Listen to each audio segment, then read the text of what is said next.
Rusia, Moscú, inicios del verano de 1993, la oficina habitual del investigador de casos especiales, Grigori Korolev.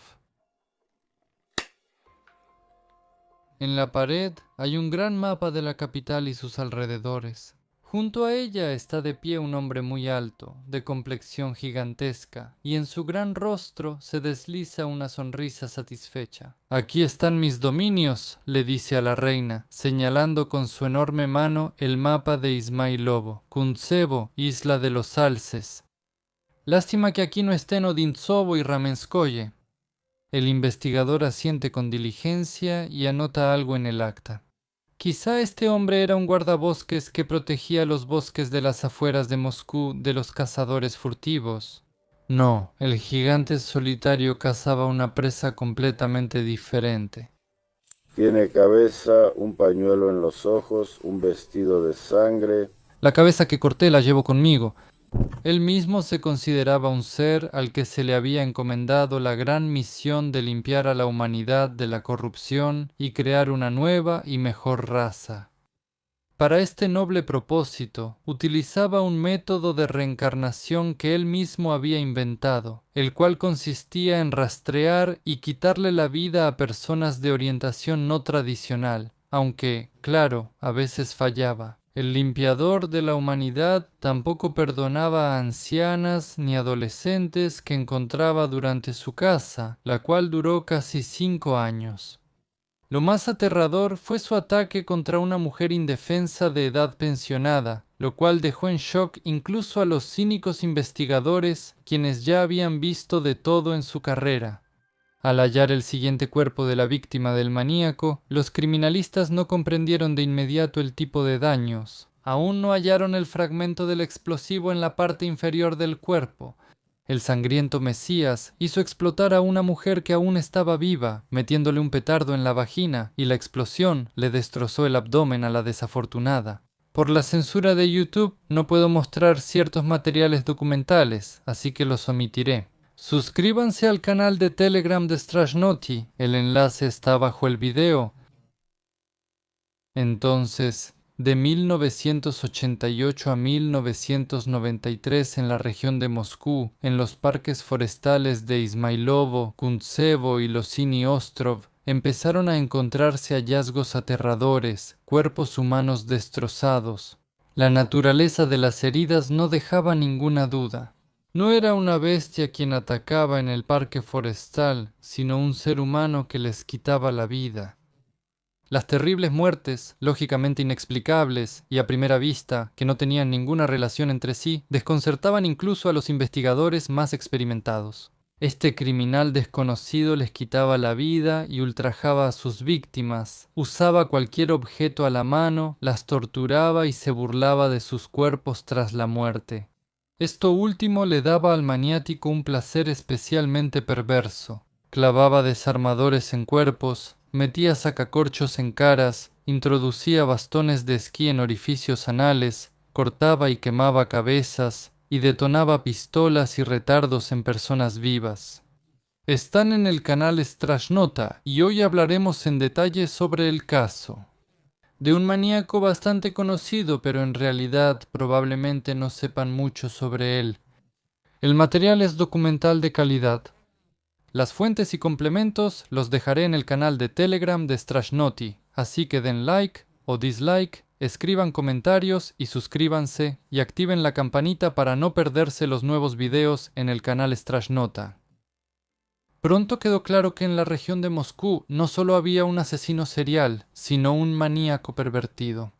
Se distinguía por numerosas inclinaciones pervertidas. Era violador, necrófilo, pedófilo, coprófilo, torturador, en resumen, un combo.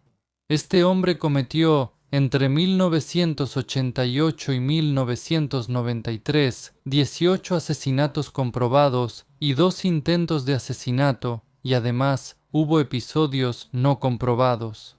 Por su sangriento oficio recibió bastantes apodos sonoros. Al ver en el interrogatorio la foto de una de sus víctimas desfiguradas, el acusado pidió la fotografía como recuerdo. «Tan hermosa», explicó su petición sonriendo. Ese maníaco era Sergei Vasilievich Rijovsky. Nació el 29 de diciembre de 1962 y murió el 12 de noviembre de 2007 cumpliendo condena en la zona de Mordovia, en el pueblo de Sosnovka, distrito de Subovo-Poliansky, sin llegar a cumplir 45 años, un poco más de un mes después. El 11 de julio de 1995, Rijovsky fue condenado a pena de muerte por fusilamiento, pero la máxima medida nunca se le aplicó. El criminal murió de muerte natural, pero hasta los presos más duros le temían a Sergei en prisión. Y a pesar de que parece que ya les conté toda la biografía del maniático, lo más interesante está por venir. Vamos a descubrir con más detalle quién era Rijovsky. La bestia de Balashija nació en la URSS, en el microdistrito Saltikovka del distrito de Balashija, región de Moscú. En ese entonces era una zona de casas de campo en las afueras. El niño creció en una familia soviética normal. Sus padres eran trabajadores sencillos y no abusaban del alcohol, amaban a su hijo y lo cuidaban en todo momento. El pequeño Seriosha no vivió ninguna de las terribles experiencias de una infancia difícil que pudieran haber afectado su psique. Sin embargo, el desarrollo de Sergei no es normal ni típico. Ya a los 6 meses pesaba 11 kilogramos, mientras que el promedio normal estaba entre 6 y 9 kilogramos.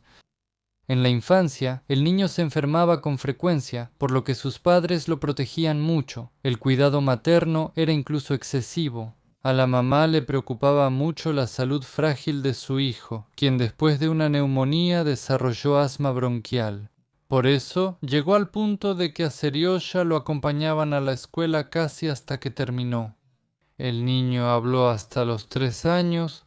Como se estableció después, los problemas de habla de Sergei surgieron debido a una lesión de nacimiento, daño cerebral al pasar por el canal de parto y un descuido del personal médico. Durante el parto, el bebé era muy grande, pero los médicos no realizaron cesárea por alguna razón. Como resultado, las lesiones cerebrales sufridas tuvieron consecuencias negativas para la psique y la fisiología del bebé y provocaron un desarrollo posterior retrasado. Una pericia judicial determinará después que este defecto cerebral causó las inclinaciones sexuales anómalas de Rijovsky. La madre adoraba a su único hijo y lo cuidaba de todas las maneras posibles, pero la excesiva protección parental, que todos los que los rodeaban notaban, por supuesto, se convirtió en motivo de burlas por parte de sus compañeros de clase. Además, la apariencia inusual y poco agraciada del niño empeoraba la situación. En la escuela, él era el más alto y al crecer llegó casi a medir 2 metros. A pesar de que Rijovsky desde niño tenía una fuerza poco común, en la adolescencia se le consideraba una persona reservada, ya que casi no convivía con sus compañeros y prefería la soledad. Sus únicos amigos eran los animales, con quienes disfrutaba pasar su tiempo libre. Por cierto, esto es para aquellos comentaristas que dicen: a mí me gustan los animales, pero no me gustan las personas. Pues bien, Rijovsky también hacía lo mismo. Todo esto en conjunto convirtió al niño en un verdadero marginado. Los compañeros de clase a menudo se burlaban de Seriosha, a quien su madre llevaba a la escuela de la mano durante mucho tiempo. La apariencia inusual del adolescente también era motivo de bromas: complexión robusta, casi 2 metros de altura. Los compañeros de clase lo molestaban llamándolo jirafa y otros apodos ofensivos. A pesar de su fuerza física y complexión robusta, Rijovsky era muy enfermizo, por lo que a menudo faltaba a la escuela debido a su mala salud. Sergei creció bajo la sobreprotección de sus padres, por lo que casi no se socializaba, no tenía amigos en la escuela, no sabía cómo relacionarse con la gente y a menudo se peleaba. Por eso no podía mantener amistades ni relaciones románticas duraderas. Se caracterizaba por ser poco sociable, retraído y de mal genio, y percibía cualquier agresión de los demás como una amenaza externa. Al mismo tiempo, según los familiares de Rijovsky, en su primera infancia también se distinguía por ser especialmente sensible e impresionable. Luego sus padres dijeron que Sergei era muy bondadoso de niño. Ellos no notaron que alguna vez lastimara a alguien, ni siquiera a los animales. Al contrario, se angustiaba mucho si algo les pasaba a sus mascotas.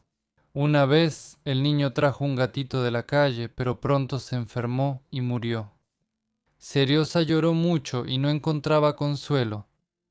De manera similar, se comportó después de la muerte de otra mascota querida, un perico. El niño mostraba y afirmaba su bondad e interés por diferentes animales. Le encantaba observar durante horas a los peces del acuario y pasaba mucho tiempo mirando álbumes y libros sobre mascotas. En la casa de los Rijovsky siempre había mascotas, a las que el pequeño Sergei trataba con mucho cariño. Pero los conocidos de esta familia afirmaban que desde muy pequeño Rijovsky era impulsivo y agresivo, podía alterarse por cualquier cosa que le molestara. Ya entonces había señales de agresión sin motivo. Sergei tampoco tenía buenos estudios, sacaba malas calificaciones y mostraba poco interés por aprender. La única afición infantil no ligada a animales era la radio, que practicaba más o menos. Tras acabar 8 grados, el joven estudió en el Colegio Técnico de Balashija. Cuando terminó el año, trabajó como electricista en una instalación científico-industrial. Después tuvo varios trabajos, pero no duraba mucho en ninguno, sobreviviendo con empleos ocasionales como mecánico en una base de taxis, electricista de fábrica o guardia de seguridad, y realmente vivía de la pensión de sus padres. Las noches, la mayoría de las veces, las pasaba en casa escuchando el estéreo radioreceptor.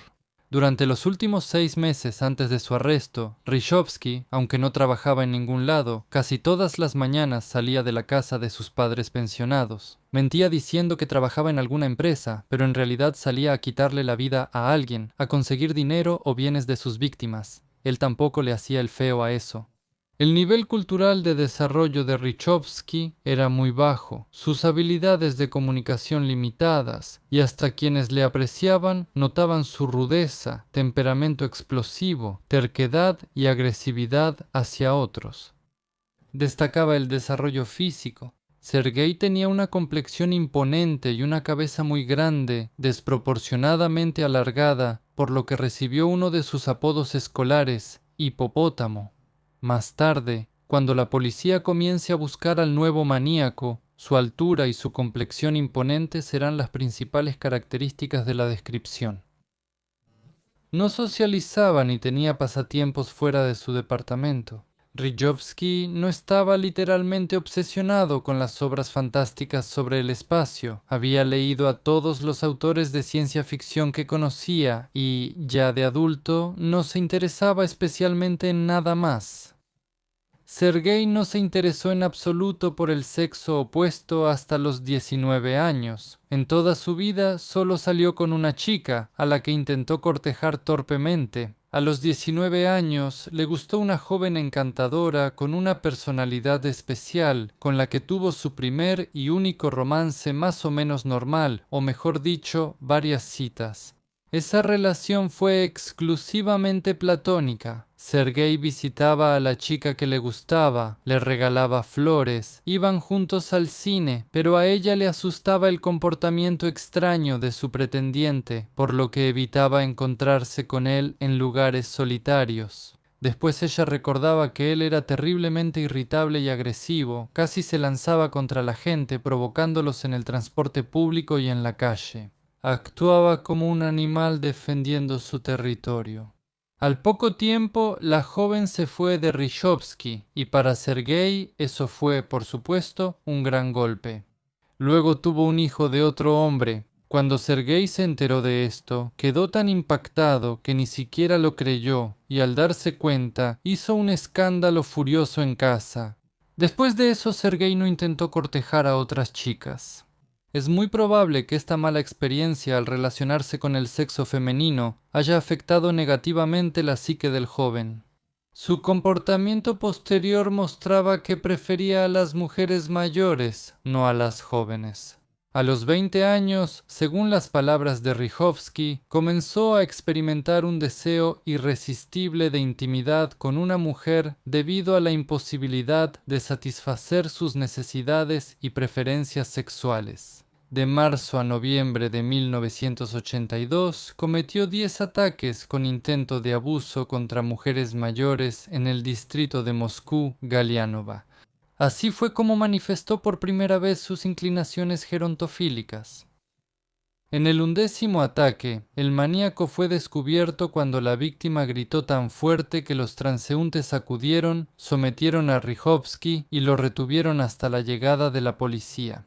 Ya era el 24 de noviembre de 1982. El amante de las abuelitas fue arrestado inmediatamente después del ataque a la 11ª víctima y pronto fue condenado a 4 años de prisión, pero por alguna razón fue por vandalismo grave, aunque hubo verdaderos intentos de abuso. De acuerdo con el segundo párrafo del artículo 15 del Código Penal de la RSFSR, en la redacción precisamente de 1982, se reconoce como intento de delito una acción intencional dirigida directamente a cometer un delito, si el delito no se llevó a cabo por una razón ajena a la voluntad de los habitantes. Probablemente, conociendo las costumbres de los reclusos, las autoridades solo sintieron lástima por Rychowski y no quisieron arruinarle la vida, ya que hubo intentos, pero ninguno se concretó. Rychowski fue juzgado por primera vez y enviado a una colonia en la región de Saratov.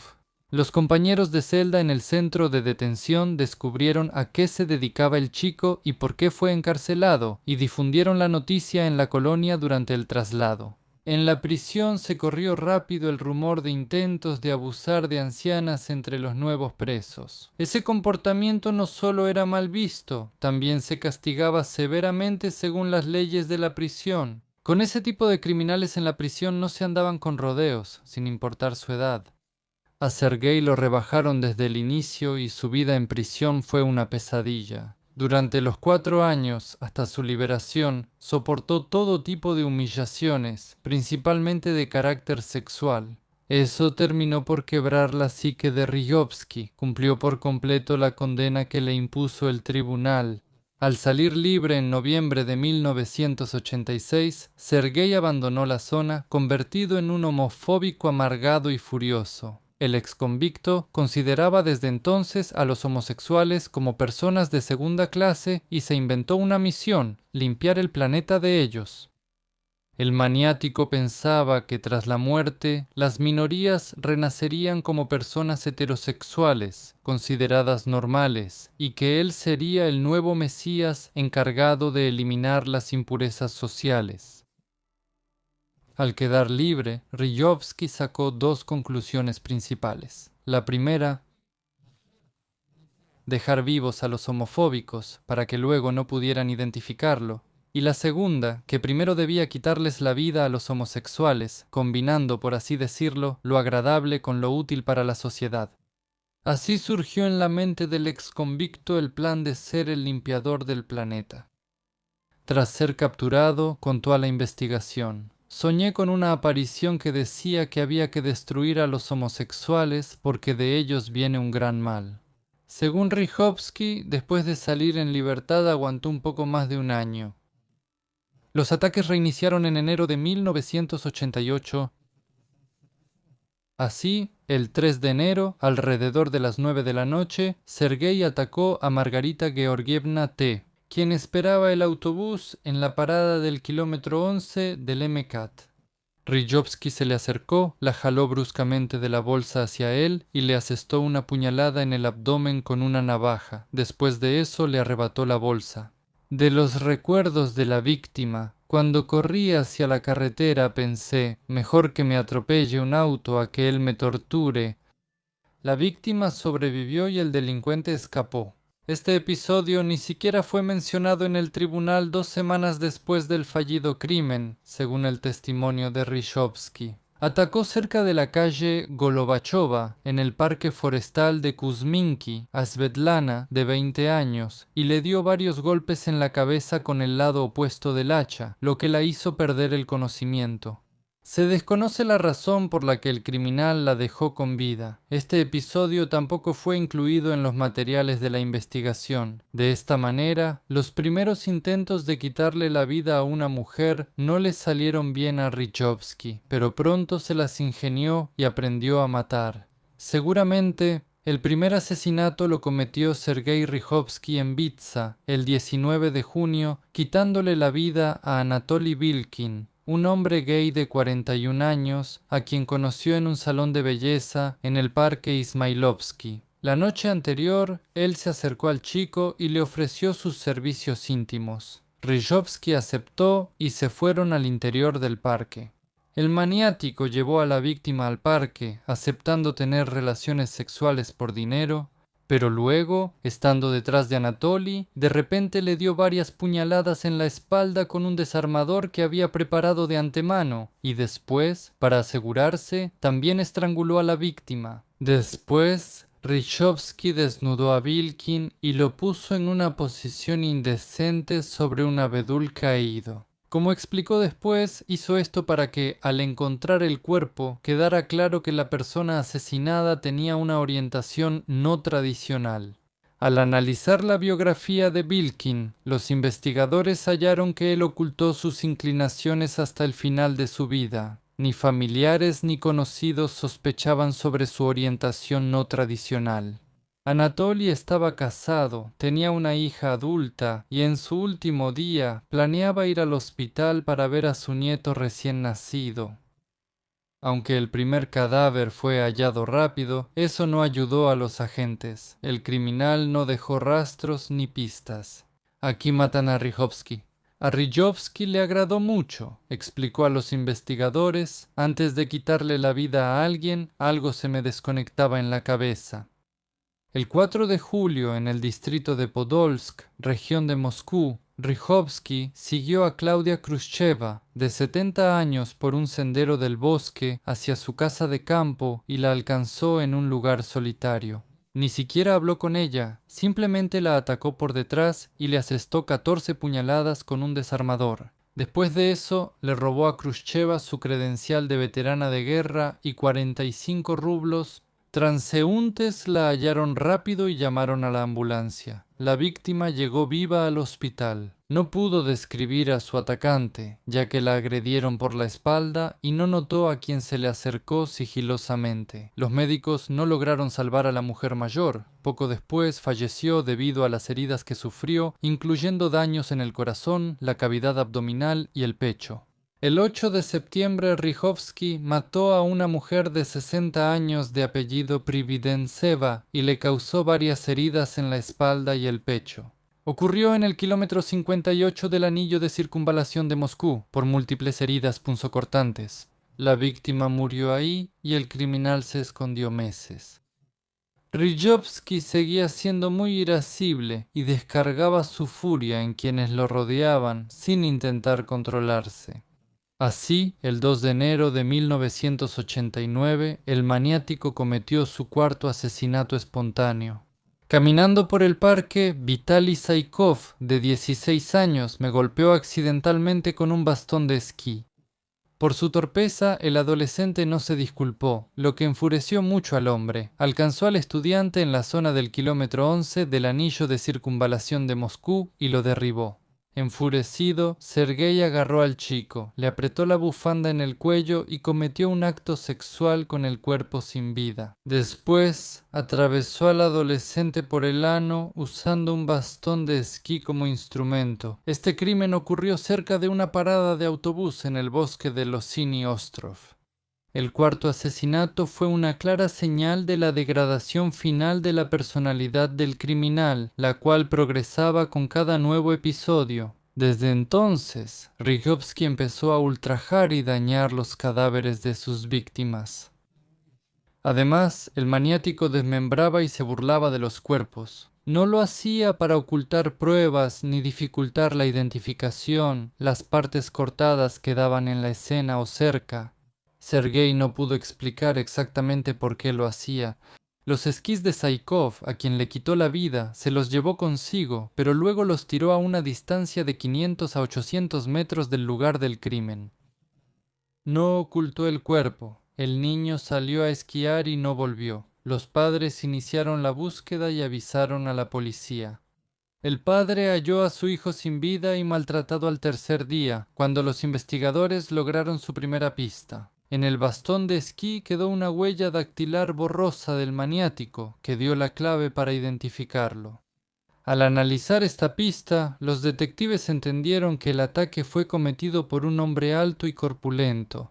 Más tarde, esta suposición se confirmó cuando en la escena de otro asesinato encontraron un guante de hombre que el maniático dejó caer apresuradamente.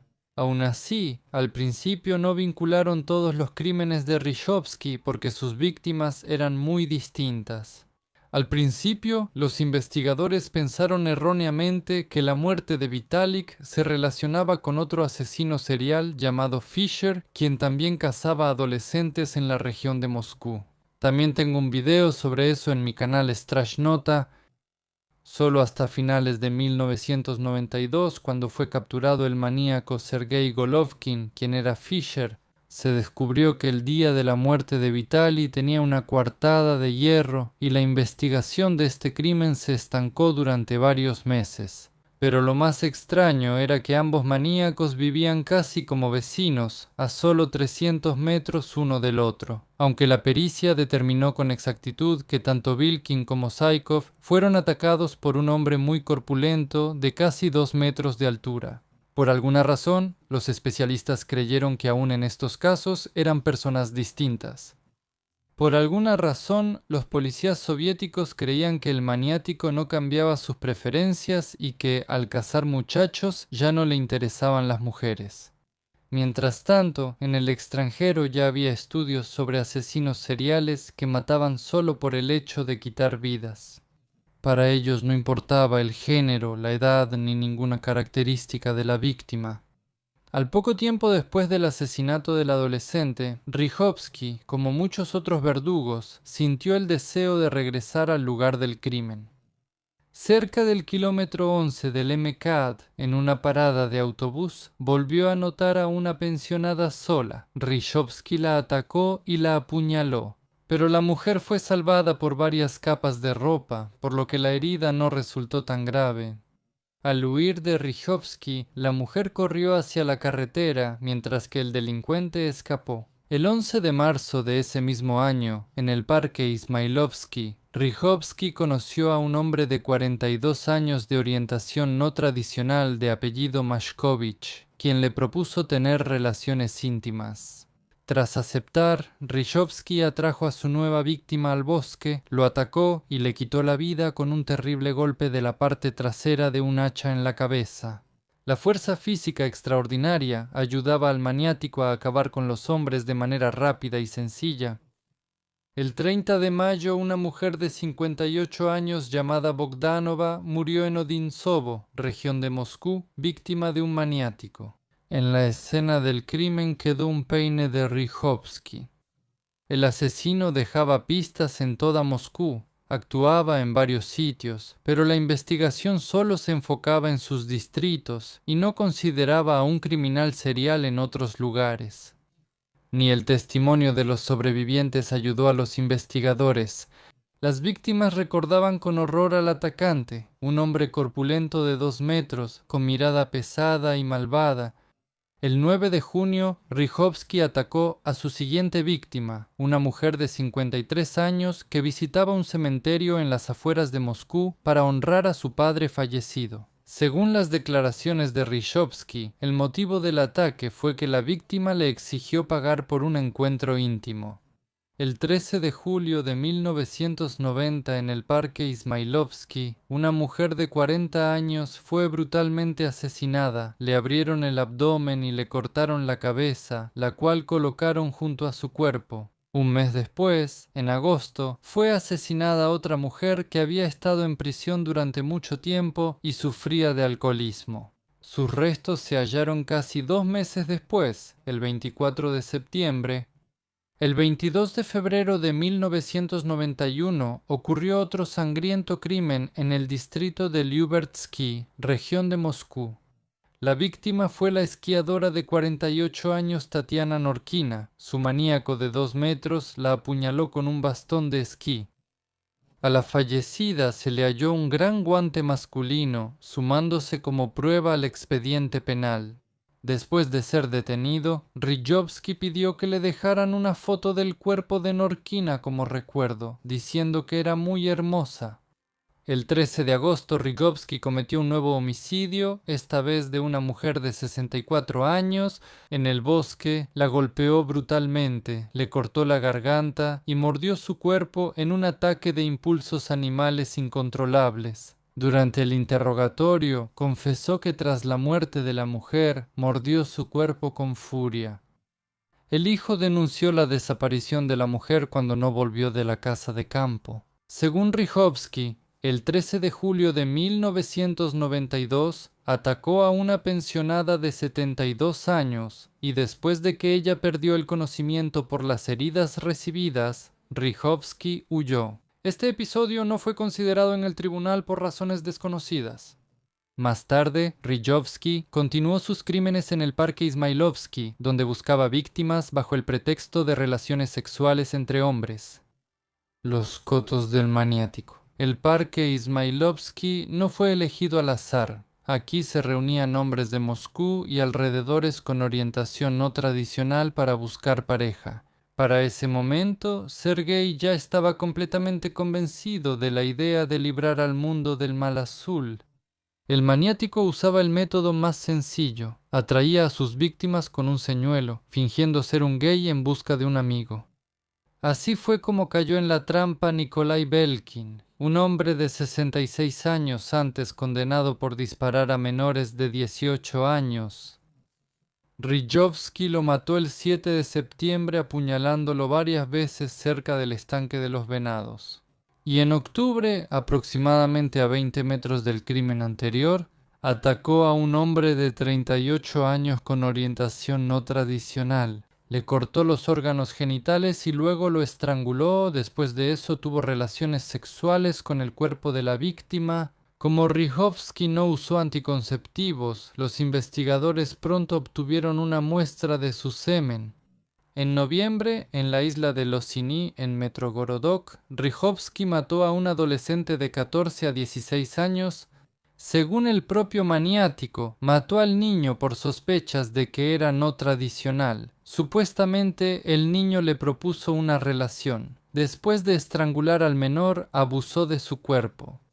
Los restos del menor fueron encontrados el 20 de abril de 1993 durante una reconstrucción judicial. Incluso después del arresto de Rillowski, no se pudo identificar la identidad del adolescente y la implicación del maniático en este episodio no fue probada en el tribunal. A pesar de la campaña homofóbica, la atracción de Rillowski por las mujeres de edad avanzada tampoco lo abandonaba. El 15 de diciembre volvió a atacar a una mujer mayor de 61 años, pero ella se resistió activamente y empezó a gritar fuerte, lo que asustó a Rillowski y él huyó. Y el 16 de diciembre conoció a Yamed M., de 29 años, en un baño público cerca del Parque Smailovsky. Según la madre de la víctima, su hijo nació el mismo día, mes y año. Con Rillowski, el hombre supuestamente le propuso tener una relación íntima en el bosque. Como a todas sus víctimas anteriores, Rillowski le quitó la vida y ultrajó su cuerpo. La madre de Yamed, llorando, decía: «Antes de esto perdí a mi hijo mayor, un tren lo atropelló. Me duele mucho, y después de 2 meses y medio, ese desgraciado me quitó a mi último hijo. Ya no quiero vivir». El 25 de diciembre, Rillowski intentó atacar sin éxito a Furmanova, una mujer de 57 años que esquiaba en el parque forestal. Ella se salvó al resistirse inesperadamente. Así recordaba la víctima el ataque. Él apareció, la abrazó, tapó su boca y dijo: «Cállate, perra». Pero la mujer no se intimidó y con todas sus fuerzas mordió el dedo del maniático. Eso la salvó. Él aulló y jaló la mano con tanta fuerza que la víctima, como muñeca de trapo, salió volando junto a Furmanov y pudo ver al criminal. Según su descripción, la policía hizo un retrato hablado del atacante. El 5 de enero de 1993, en un bosque de las afueras de Moscú, cerca de la ciudad de Elektrogli, Rizhovsky privó de la vida a Nikifor Andreyevich Orlov, un veterano de la Gran Guerra Patria de 77 años, con quien se topó accidentalmente mientras recogía leña. Orlov intentó defenderse de Rizhovsky con un hacha, pero eso no le ayudó. El maniático tuvo relaciones sexuales con el cadáver, le cortó la cabeza y una mano y las arrojó al bosque. Al día siguiente volvió al lugar del crimen con una sierra y por alguna razón también cortó una pierna al cadáver. Al día siguiente volvió y halló el cadáver congelado. Sin razón aparente, usó la sierra y le cortó la pierna. El hijo del difunto Orlov visitó a su padre en Navidad y halló una nota en la mesa: vuelvo pronto. Al no esperar a Nikifor Andreyevich, presentó una denuncia por desaparición en la comisaría de policía de Vikovskoye. Ahí identificó a su padre por una foto de una cabeza decapitada con varias heridas y raspaduras. El hijo adulto, llorando tras la captura del criminal, dijo a los policías: mi padre luchó en la infantería cerca de Novorossiysk, estuvo rodeado y herido. Él quería tanto vivir hasta el 50 aniversario de la victoria. Si me dieran la oportunidad de ejecutar la sentencia contra Rizhovsky, lo fusilaría sin dudarlo ni un minuto. En enero de 1993, la investigación finalmente obtuvo un retrato hablado confiable del presunto maniático. Fue elaborado con la ayuda de la víctima sobreviviente de Rizhovsky, la misma Furmanova. La mujer tenía memoria fotográfica y describió en detalle la apariencia del maniático que la atacó. Los agentes, con volantes del retrato hablado, patrullaban el transporte público y recorrían zonas boscosas. El círculo de búsqueda del destripador de Balashija, como se conocía a Sergei Rizhovsky en la criminología, se reducía poco a poco. El 11 de marzo, Rizhovsky llevó a su nueva víctima a un cobertizo abandonado en la toma de agua de Rubliovo, cerca del pueblo de Razdori, en el distrito de Odintsovo. Ahí probó algo nuevo. Sometió a 55 años a torturas brutales, hizo explotar un petardo Corsair directamente en su vagina, le quemó el cabello y le clavó un sacacorchos en la cara. Solo después de eso le quitó la vida a la víctima y luego ultrajó el cuerpo. El criminal robó el bolso y el reloj de la fallecida. El cuerpo de la mujer, con signos de tortura, fue hallado 2 días después. Era empleada de Yiprotzbetmet y pariente del viajero e investigador de Donbass, Dmitry Shparo. Al inspeccionar los alrededores en busca de posibles pruebas, los agentes se toparon con otro cobertizo abandonado cerca, donde encontraron un lazo de cuerda colgando del techo. La investigación indicó que era preparación para otro crimen, así que se estableció vigilancia 24 horas en ese cobertizo. En los lentes de la fallecida Shparo se encontró una huella dactilar clara del maniático. Solo podrán identificarlo mes y medio después, cuando Rizhovsky ya haya sido capturado. Es raro, porque las huellas de Sergei debieron estar en los archivos del Ministerio del Interior tras su primera condena. Gracias al testimonio de Furmanova, los agentes obtuvieron un retrato aproximado del monstruo de Balashija. La búsqueda fue supervisada por Nikolai Chekmasov, quien luego lideró la policía criminal en las afueras de Moscú. Él pensó que el maniático podría volver a la zona, ya que suelen sentirse atraídos por el lugar de su último crimen. En abril de 1993 ocurrieron varios episodios más de la misma serie. El criminal, que posteriormente fue identificado como Sergei Rizhovsky, cometió nuevos asesinatos brutales. Rinat Hairulin, un estudiante de 14 años de un internado para niños con retraso mental, se convirtió en una de sus víctimas en abril. El niño, desafortunadamente, recogió una cartera que Sergei Rizhovsky dejó caer y se la devolvió. Sergei le agradeció al niño y comenzó a hablar con él. Al saber que el niño tenía dificultades con la tarea, el criminal se hizo pasar por ayudante de matemáticas y lo atrajo al bosque. Allí golpeó brutalmente y estranguló a Hairulin, luego abusó del cuerpo y lo desmembró. Rychowski le cortó la cabeza a la víctima y la arrojó a 40 metros del cuerpo. Luego la quemó sobre leña caída. Después de eso, encendió una fogata cerca y quemó los libros de texto de su víctima. Más tarde, el criminal no pudo explicar su acción. Sus actos no tenían ningún sentido y solo confundieron a los investigadores. El 12 de abril, un día antes de su arresto, Rychowski le quitó la vida a otra persona, Anna Narcisian, de 62 años, quien intentó defenderse de él. Primero con un gas pimienta, luego con un punzón de gas. Solo logró distraer al agresor unos segundos antes de que atacara de nuevo a la mujer. Desesperada, Anna intentó apuñalar al maniático, pero Rychowski le quitó el punzón y la mató con él. Después de la muerte de Anna, como de costumbre, cometió un acto con su cuerpo. Además, escribió en el cuerpo con lápiz labial un saludo desde Chechenia, con un error intencional, tratando de desviar la investigación por un camino falso, creando la apariencia de que el crimen fue cometido por caucásicos por motivos de limpieza étnica. Estas dos últimas víctimas fueron descubiertas después del arresto de Rychowski el 13 de abril de 1993. La policía preparó una emboscada en el sitio donde hallaron el 9 de marzo el cuerpo mutilado de Olga Shparo. Al día siguiente de otro crimen, el maniático fue al cobertizo donde había preparado una horca para una nueva víctima, pero ahí lo esperaba una emboscada. Los agentes determinaron que cerca del lugar donde Olga fue asesinada, un transeúnte corpulento similar al retrato hablado fue visto casualmente. Los policías decidieron no apresar al sospechoso de inmediato, sino acercarse a él con cautela para tantear el terreno. Uno de ellos llamó al hombre. «Disculpe, ¿tiene fuego?» Pero Rychowski, al ver a los desconocidos acercarse, sintió peligro y corrió enseguida. Los policías alcanzaron rápido al maníaco, pero no lograban someterlo. El gigante, que pesaba casi 150 kilos, ofreció feroz resistencia.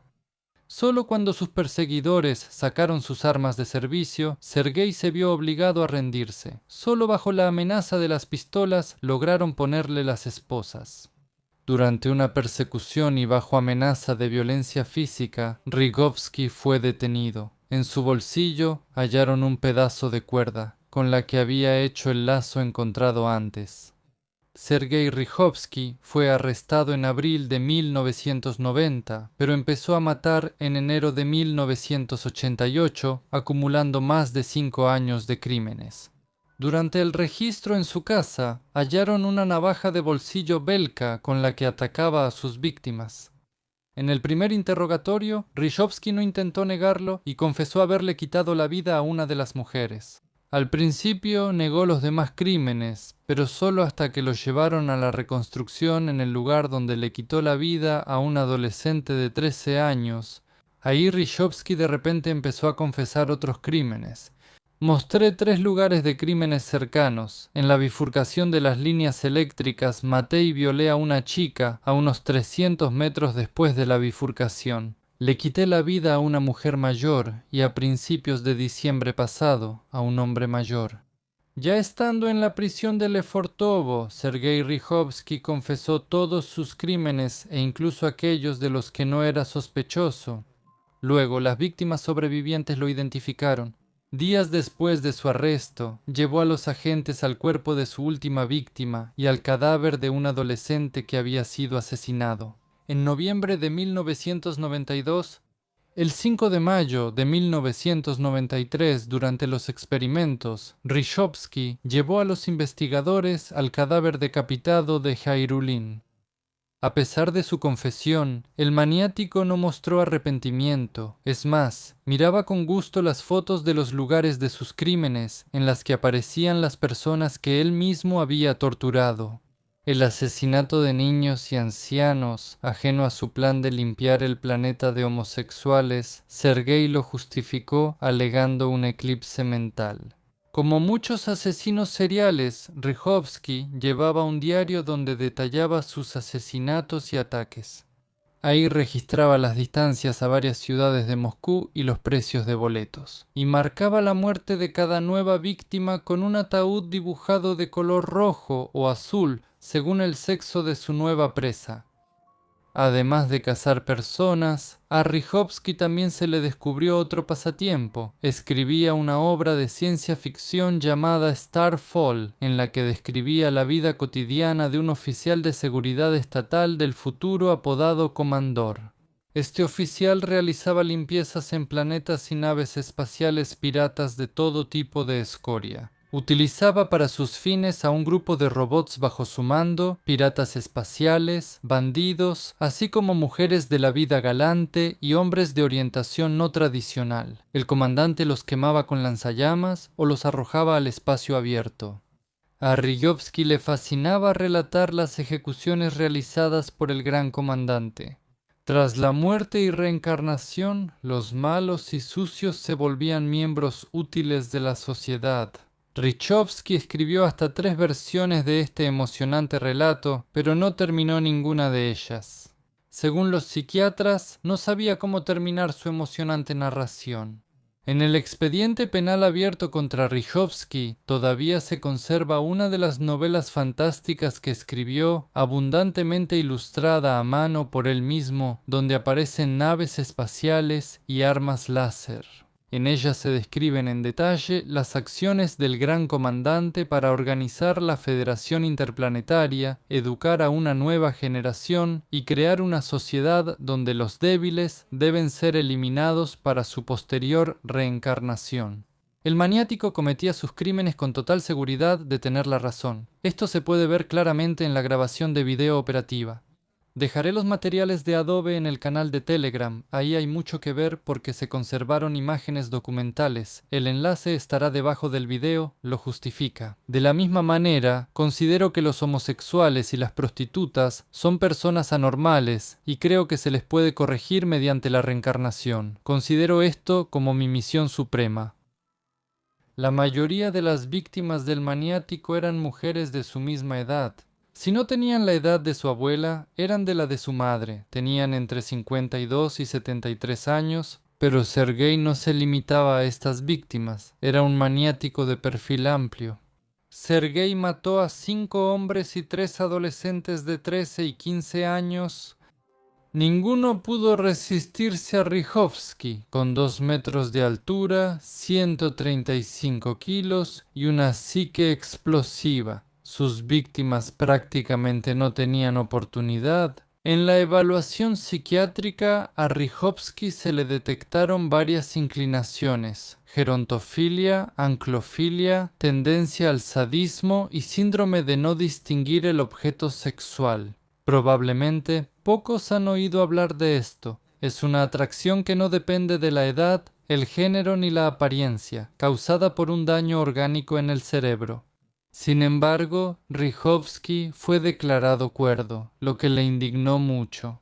El acusado incluso prometió recompensar al investigador si lo ayudaba a ir a un hospital psiquiátrico. En una nota desde el centro de detención, que también fue anexada al expediente, Rychowski prometió regalarle un coche extranjero al investigador si lograba que lo declararan enfermo mental.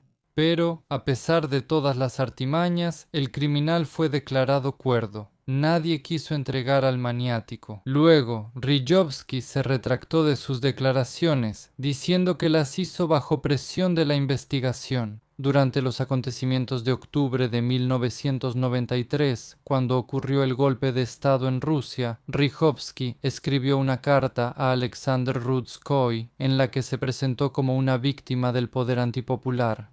En 1995, la Fiscalía de la región de Moscú envió al Tribunal Regional un caso sin precedentes acusando a un residente de Balashija de 19 homicidios y 5 intentos de asesinato. Se demostró que el acusado sentía atracción sexual por los cadáveres y principalmente por esta razón estrangulaba y apuñalaba a sus víctimas.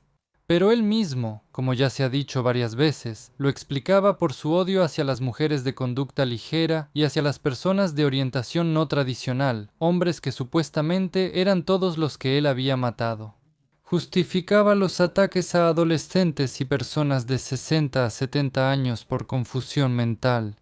Rychowski seguía viéndose como un luchador contra los gays. A fin de cuentas, 5 víctimas eran hombres de entre 29 y 60 años, Casi a todos los conoció en el Parque Ismailovsky, un lugar tradicional de encuentro para personas con orientación no tradicional. Uno de ellos, según Rychowski, intentó besarlo, a lo que el criminal reaccionó con disgusto. «Bésate con tu propia muerte».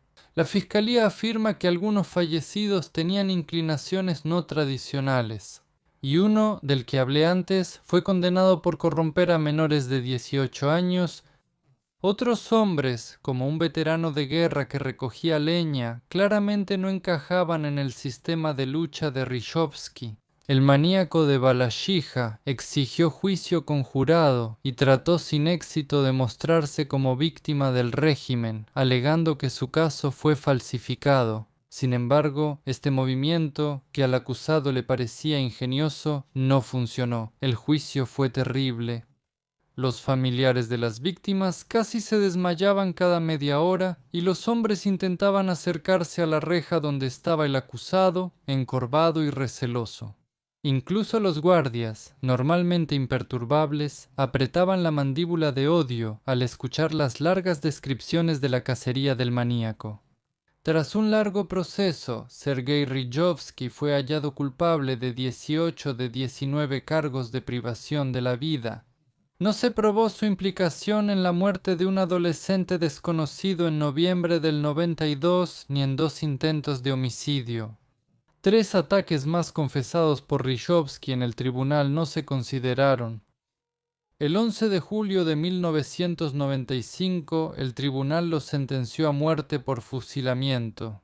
Los presentes aplaudieron y maldijeron al maniático tras la sentencia, pero al condenado no le afectó. Es más, cuando lo sacaban de la celda, de repente se volvió hacia la gente y gritó 2 veces: «¡Yo volveré, yo volveré!». En esa frase, como muchos pensaron, había algo espeluznante y profético.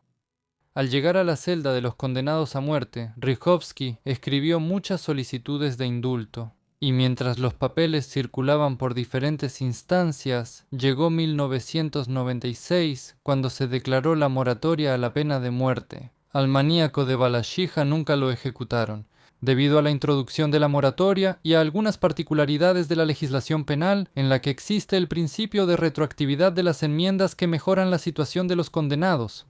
La condena impuesta fue cambiada a cadena perpetua. En 1999, Rychowski fue trasladado de Butyrka a una colonia para condenados a cadena perpetua, donde siguió escribiendo sus memorias, imaginándose como su personaje principal, el comandante de Starfall, como un noble mártir incomprendido por la humanidad. En las páginas de ese relato fantástico, Serioshenka, como lo apodó el investigador Beloturov, describía una y otra vez lo mismo en diferentes variaciones. El comandante indomable elimina a los malos de todas las formas, arrojándolos, separando el cosmos, arrancando extremidades, explotando, descuartizando y quemando. Quizá él también creía que podía reencarnar tras la muerte. Al principio, al maniático lo pusieron con 2 asesinos, pero ellos se asustaron tanto de su compañero que llamaron a la celda maldita y suplicaron llorando que los cambiaran. Así Sergei acabó en una celda solitaria. Los últimos años de su vida, el destripador de Balashija los pasó en una colonia correccional de Mordovia, estando en una celda solitaria. Rychowski fue enviado a la colonia de la zona de Mordovia. Sus compañeros de celda le temían por su carácter sombrío y lo llamaban vampiro, callado, satán y loco. Pasaba los días leyendo libros de Isaac Asimov, Ray Bradbury, Robert Sheckley y otros escritores de ciencia ficción, además de escribir memorias fantásticas y reales. Por cierto, fíjense en los beneficios de leer libros. Esta persona leía y además buena literatura, porque leía y escribía. Solo Sergei Hvastunov, un preso, encontró un tema común para hablar con Rychowski. El tema era astronomía. Hablaban de estrellas y Rychowski leía ciencia ficción a Hvastunov por las noches de forma conmovedora. Los familiares de Rychowski no mostraron interés en su destino. Su madre nunca fue a visitarlo, aunque él le escribió muchas cartas.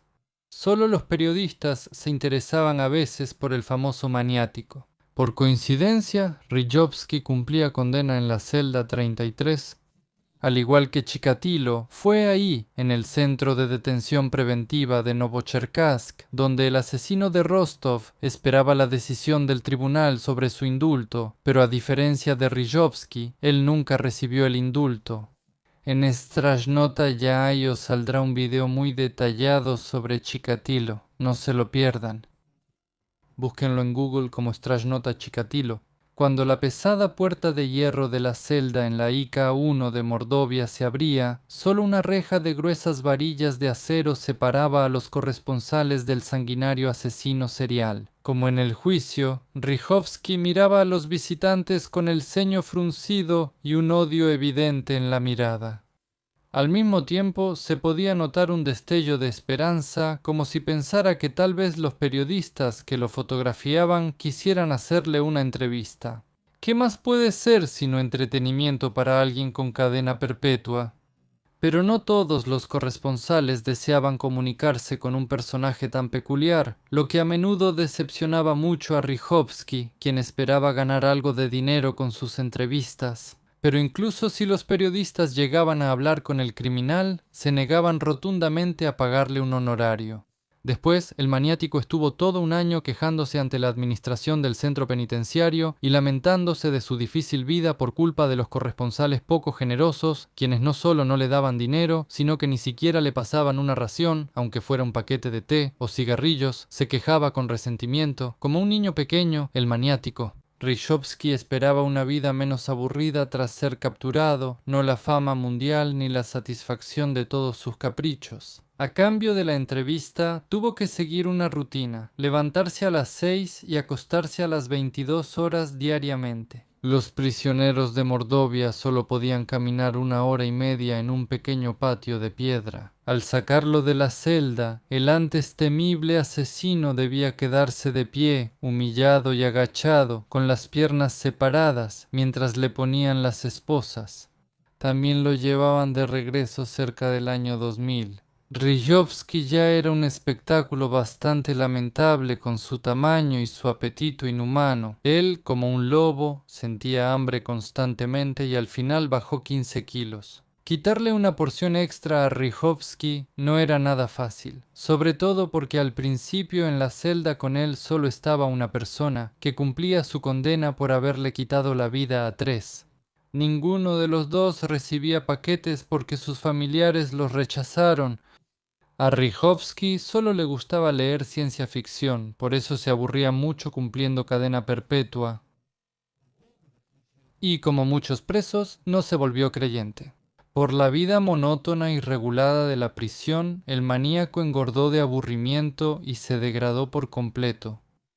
Un día, antes de que llegara otro grupo de periodistas, en la prisión de Mordovia realizaron una desinfección y enviaron la ropa de todos los reclusos a tratamiento de calor durante 3 horas. Durante ese tiempo, los presos cubrían sus partes íntimas como podían. Algunos se envolvían en mantas, otros usaban periódicos. Improvisé un taparrabos, y solo Rijovsky y su compañero de celda se lo presumían entre sí, como Dios los trajo al mundo. Cuando el guardia miró ese día por la mirilla de la celda 33, no pudo aguantar la risa. El gigante Rijovsky y su compañero de celda, un enano de 1,5 metros, marchaban desnudos en círculo, echando vapor por la boca. Rijovsky luego se sorprendió de haber estado tanto tiempo sin ser atrapado. Probablemente los policías regionales creyeron que 4 años en las duras condiciones de la colonia habían corregido al violador Rijovsky y curado su inagotable deseo sexual, que él mismo mencionó en una carta al fiscal general, enviándolo solo 4 años a prisión. En realidad no fue por el abuso, sino por intentarlo.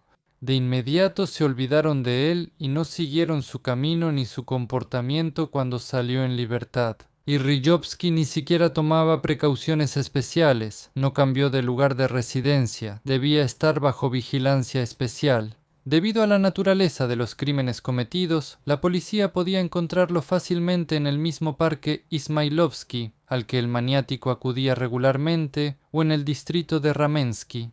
El modus operandi de los crímenes sugería que los cometía una sola persona.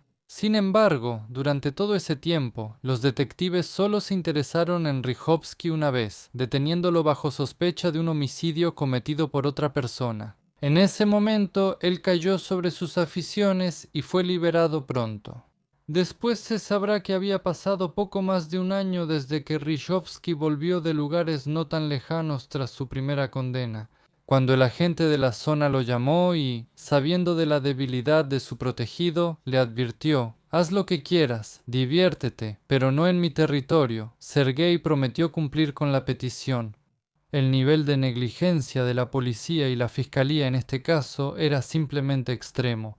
Los agentes de la policía regional estaban convencidos de que, si Rychowski no hubiera confesado tantos asesinatos, estos aún no habrían sido resueltos.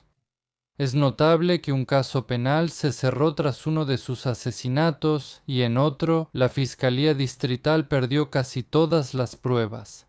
En varios intentos fallidos de asesinato de Rychowski, las víctimas no acudieron a la policía por falta de confianza en su ayuda. Solo tras su captura en abril de 1993, confesó todo sinceramente.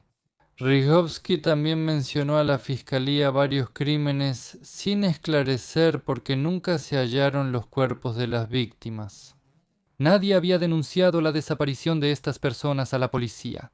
El caso de Rychowski lo llevó Mikhail Belaturov, uno de los investigadores más experimentados de la Fiscalía de Moscú. Fue muy cortés con el maniático. Para evitar enojar o asustar al criminal, el investigador lo protegía incluso de otros acusados y lo mantenía en una celda con pocos internos. La nota encontrada en el centro de detención preventiva de Rychowski, en la que ofrecía un auto extranjero al investigador, causó desconcierto y una sonrisa en Belaturov, ya que, según la información disponible, el criminal no tenía ni un centavo a su nombre. Belaturov pensaba que Serioshenka, como llamaba a Rychowski, merecía la pena de muerte y confiaba en que el jurado no dudaría hasta el final. Y así fue, ellos cumplieron con esas expectativas, pero el moratorio en general. Sergei Rychowski representa uno de los tipos de personalidad más complejos y desviados en la historia de la criminología nacional. Su caso es una trágica combinación de daño cerebral orgánico sufrido al nacer, una profunda desadaptación social y la formación de un complejo sádico necrófilo en el contexto de una soledad total y el rechazo de la sociedad. Rychowski, desde niño, sufría una lesión de nacimiento que causó retraso en su habla y desarrollo mental. La sobreprotección materna y las burlas por su apariencia poco convencional le causó un fuerte complejo de inferioridad y agresividad crónica. Era un marginado, incapaz de mantener relaciones normales, lo que llevó a que su deseo sexual se desviara hacia la gerontofilia y luego la necrofilia. El momento clave de quiebre fue su primera condena y el posterior encarcelamiento, donde fue sometido a malos tratos y abuso sexual. Esto no solo lo quebró por completo, sino que también le generó una feroz homofobia, la cual racionalizó como una misión para limpiar el mundo de homosexuales, privándolos de la vida y su reencarnación. Esta idea pseudo-mesiánica se volvió su principal justificación para los crímenes, aunque en realidad mataba a cualquiera, ancianos, adolescentes o transeúntes. Rychowski combinaba rasgos de un criminal organizado y desorganizado. Planeaba la caza, elegía lugares y fingía ser gay para atraer víctimas, pero también actuaba impulsivamente por arrebatos de ira. Sus actos tras quitar la vida, como la profanación y desmembramiento de cuerpos, muestran necrofilia y sadismo. Él obtenía placer no solo de quitar la vida, sino también del control total sobre el cuerpo sin vida. Al mismo tiempo, llevaba diarios y escribía relatos fantásticos en los que se proyectaba a sí mismo como un comandante justiciero que purificaba el universo de la maldad. Esto indica la presencia de un sistema delirante complejo y de intentos de compensar su propia inferioridad a través de fantasías de poder y derecho a impartir justicia. A pesar de múltiples parafilias y daños orgánicos, fue considerado imputable, ya que era consciente de sus acciones y podía controlarlas. Sus intentos de manipular la investigación, mentir y exigir ser declarado inimputable muestran que mantiene pensamiento crítico y capacidad estratégica. Al final, la personalidad de Rychowski es una combinación única de deficiencia biológica, aislamiento social, trauma carcelario e ideología de violencia construida. Él no era un loco en el sentido clásico, pero su psique estaba tan distorsionada que quitar la vida y abusar de las víctimas se convirtió para él en la única forma de autorrealización y de compensar su fracaso existencial total. Su historia también refleja un sistema que no detectó a tiempo la amenaza ni evitó crímenes monstruosos. La prisión, por cierto recuerdo, es necesaria para corregir, no para castigar, para que haya menos reincidentes. Para eso es necesaria la prisión. El 12 de noviembre de 2007, Sergei Rychowski murió en prisión por una tuberculosis pulmonar avanzada. Las atrocidades terribles atraen la atención del público mucho más a menudo que las buenas acciones. A Sergei Rychowski y sus crímenes se les han dedicado muchas películas, programas, libros y un gran video en el canal Strashnota. ¿Lo están viendo ahora? Y probablemente hasta lo compartieron con alguien a quien le pudiera interesar y muy probablemente también le dieron like y escribieron un comentario. En 1995 se filmó el documental El caso de Rychowski, El silencio de los inocentes, de la serie Rusia Criminal en el canal NTV, y en 1996 se estrenó la película Inhumanos de la TV del Ministerio del Interior. Se publicó Maníacos en Moscú de Pesadillas en Moscú, compilado por Maximovsky y Rayavinin. En 1997 se publicaron los libros El maníaco destripador de Balashija, de Marina Vernadskaya, y Maníacos, Muerte ciega de Modestov. En realidad, solo hay una pequeña parte sobre Rychowski. El resto es una antología de distintos maniáticos. Así es como él recuerda el caso y el encuentro con Rychowski. Esta historia espeluznante se desarrolló ante mis ojos desde el principio. El 12 de marzo de 1993 estaba en el panel de comunicación operativa con el oficial de guardia de la Unidad de Investigación Criminal de Moscú, Piotr Alekseev. Al ver el fax activarse, mi interlocutor gruñó inesperadamente y, tras recibir el mensaje, me entregó el papel. ¿Quién piensa en órganos genitales volados? Seguro solo es una herida de arma blanca. Sin embargo, los detectives que llegaron al lugar del incidente vieron algo que nunca antes habían presenciado.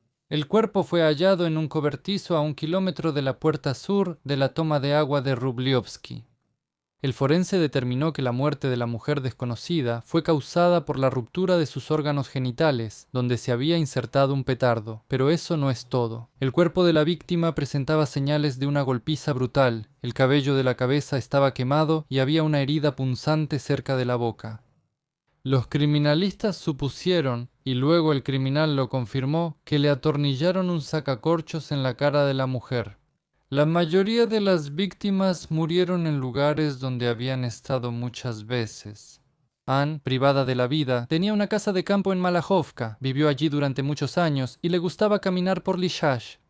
2 mujeres que murieron a manos del maniático crecieron como vecinas y casi todos los días caminaban por ese mismo camino, que se convirtió en el último para ellas. Vi a Rychowski en un viaje a Podolsk, donde daba su testimonio grabado en video, en el sitio donde mató a una mujer de 70 años. Viajamos mucho tiempo en una vieja camioneta. De regreso, Rychowski, encorvado, miraba sombrío por la ventana. Finalmente llegamos a la plataforma Silikatnaya. ¿Y ahora qué, Sergei?, preguntó el investigador Mikhail Beloturov. Rychowski miró alrededor, como si hubiera dormido, y agitó la mano indiferente. ¿Por ahí seguro, Sergei? No quiero que luego haya problemas, dudó Beloturov. Desde la estación llegué en autobús, 3 paradas. Entonces respondió el guía. Sigamos avanzando por la carretera, alejándonos del ferrocarril. Tras 10 minutos, Rychowski se sobresaltó aquí. Después continuamos a pie, cumpliendo con todas las formalidades del experimento de investigación, le explicamos al operador que ahora íbamos a caminar, cruzamos un asentamiento. Rillowski se detenía, observaba buscando señales solo conocidas por él y guiaba al grupo. Tras pasar el asentamiento, llegamos al borde de un campo y detrás se oscurecía el bosque. Rillowski siguió con confianza por el sendero entre los huertos. Aquí se requiere una pequeña excursión a la historia. Tras la captura de Chikatilo y el inicio de la investigación, el grupo de seguridad enfrentó un problema específico. Durante las salidas a las escenas del crimen, llamadas błotki, los detenidos son esposados con una mano a la escolta. Normalmente, este tipo de sujeción no cansa mucho ni al arrestado ni al guardia del regimiento de escolta. Las distancias suelen ser cortas y la vodka se hace 1 o 2 veces. En el caso de Chikatilo hubo cerca de 100 recorridos y a veces había que ir hasta 5 kilómetros por caminos sin pavimentar. También el calor, la tensión y el cansancio, aunque los custodios se turnaban y esposaban a Chikatilo uno tras otro, igual se quejaban, las manos no son de hierro y los moretones duran más de 1 semana. El acusado estaba en una situación aún peor. Lo único que podía hacer era cambiar de mano, y entonces a alguien se le ocurrió una solución original para la situación.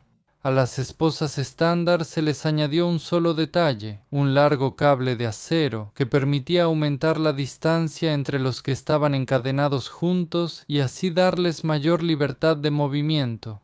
La gente dejó de jalonearse al caminar, incluso en trayectos largos, y sus manos dolían menos. Con estas esposas, Andrei Chikatilo recorría Rostov.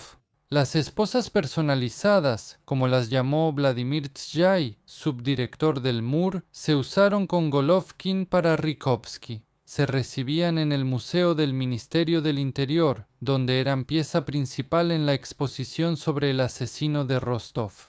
Pero volvamos al distrito de Podolsk. Cuando se acercaron al bosque, Rykowski volvió a hablar. Ahí hay un pequeño claro, y enfrente, al otro lado del sendero, hay unos troncos caídos. Para aclarar, ahí el destripador atacó a la anciana, la estranguló y luego la apuñaló en el pecho para asegurarse. Su botín fue una bolsa y comida que la abuela compró en el supermercado. Esa vez, Rillowski no tuvo tiempo de abusar de la víctima, como le explicó al investigador, porque se asustó por un ruido extraño y salió corriendo al bosque. Siguieron adelante. Rykowski avanzaba seguro, como si esperara una señal o lápida imposible de ignorar. El tiempo pasaba y la pradera con los troncos caídos no se veía por ningún lado, así que se detuvieron. Mikhail Beloturov, para quien la pureza del experimento de investigación era más importante que para cualquiera de los presentes, no apuró a Rykowski, solo preguntó con cautela: «Sergei, ¿vamos por el camino correcto? ¿No te estás equivocando?» Los hombres se detuvieron a fumar. El maníaco solo miraba de reojo, no fumaba ni tenía malos hábitos. Volvimos a caminar. Finalmente el sendero giró y llegamos a un claro soleado. A la derecha había troncos de pinos talados apilados. Nos detuvimos, el camarógrafo se acercó a Rykowski, el investigador se preparó para hacer preguntas, pero el maníaco, mirando a su alrededor con calma, dijo: «Este no es el lugar». Después Beloturov se puso un poco nervioso. «Mira bien, los troncos, el claro, no te equivocaste». No, Rykowski no cometía errores. En esto nos convencimos unos minutos después, cuando tras caminar unos 400 metros más, llegamos a otro claro. Era exactamente igual a la anterior, la única diferencia era que aquí fue donde Rykowski cometió el homicidio. Tenía una memoria fenomenal, conocía muchas zonas de los alrededores de Moscú, especialmente aquellas donde cazaba personas. Entre las pertenencias de Rykowski encontraron varios mapas en los que planeaba sus próximas expediciones. Incluso llevaba una especie de diario de sus fechorías tras cada muerte. Los detectives encontraron en su poder un cuaderno grueso con un dibujo original. En él aparece un esqueleto humano sosteniendo con la mano un escudo de caballero y en el escudo hay dibujados unos cuadritos. Los agentes pasaron mucho tiempo intentando descifrarlo hasta que notaron que cada cuadrito representaba un ataúd estilizado. Así marcaba la muerte de una nueva víctima. En 2000 se estrenó Condenados a Vivir y se filmó No ejecuten a mi asesino. En esa película, Rychowski es entrevistado en la prisión de Butyrka y declara su inocencia. En 2002, Canal 1 transmitió un reportaje sobre Rychowski en Noticias. En 2004 se estrenó la película Diagnóstico Maníaco y en 2008 Canal 1 presentó el programa Cazadores de Maniáticos, en la cual se utilizaron imágenes del noticiero del 15 de marzo de 2002. En 2009, en la emisión de Besti Nedeli, se mostraron imágenes del noticiero del 15 de marzo de 2002. En 2010, en el programa Investigación Documental, se mostró una entrevista de Rychowski que él dio en la prisión de Mordovia en el año 2000, en 2011 en el ciclo de programas Sledwestwiebeli. Se presentó el reportaje Me llamo Starfall. En 2013, en el programa Leyendas de la Investigación Soviética, se mostró el reportaje Misión Sangrienta del Comandante. En 2015, en el episodio del programa Buenos Días, en el Canal 1, se usaron imágenes del programa Me llamo Starfall. Ese año, en la serie Perfil de un Asesino 2, los episodios 21 y 22 se dedican a Rychowski.